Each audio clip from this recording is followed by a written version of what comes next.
Hello বন্ধুরা, আজকে আমি বানাবো নিরামিষ আলুর দম। তার জন্য আমি প্রথমে একটু ভাজা মশলা করে নেব। গোটা এলাচ, লবঙ্গ, দারচিনি,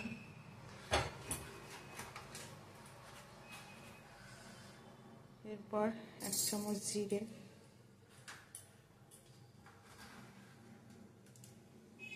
1 চামচ পাঁচফোড়ন দিয়ে আমি ভেজে নেব।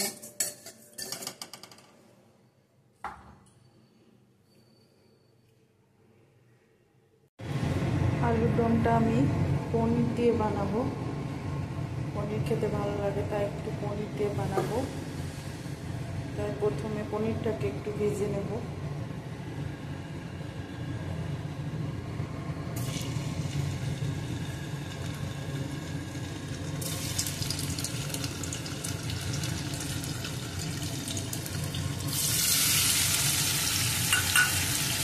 এই দেখো, আলু বয়েল করে রেখেছি। মশলাটাও আমার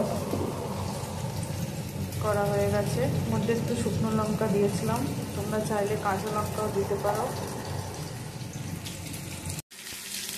এরপর লবণ দিয়ে দিলাম,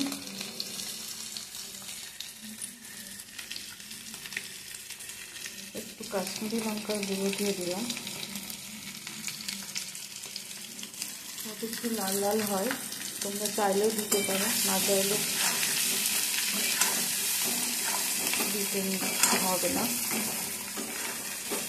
আমি একটু লাল লাল করতে চাই, তার জন্য একটু কাশ্মীরি লঙ্কার গুঁড়ো দিলাম।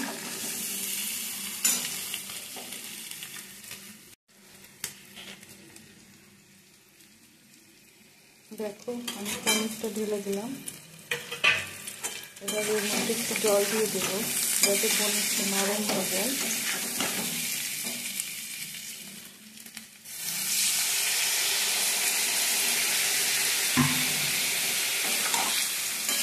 এবং আলুগুলো একটু টুকরো করে দেবো। একটু টুকরো করে না দিলে ভিতরে তো লবণ ঢুকবে না, খেতে স্বাদ লাগবে না।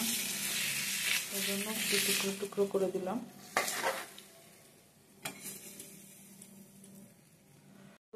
আমার আলুর দম রেডি। তোমরা চাইলে লুচি বা পরোটা দিয়ে খেতে পারো। যদি ভালো লাগে তাহলে লাইক করো, কমেন্ট করো এবং শেয়ার করো।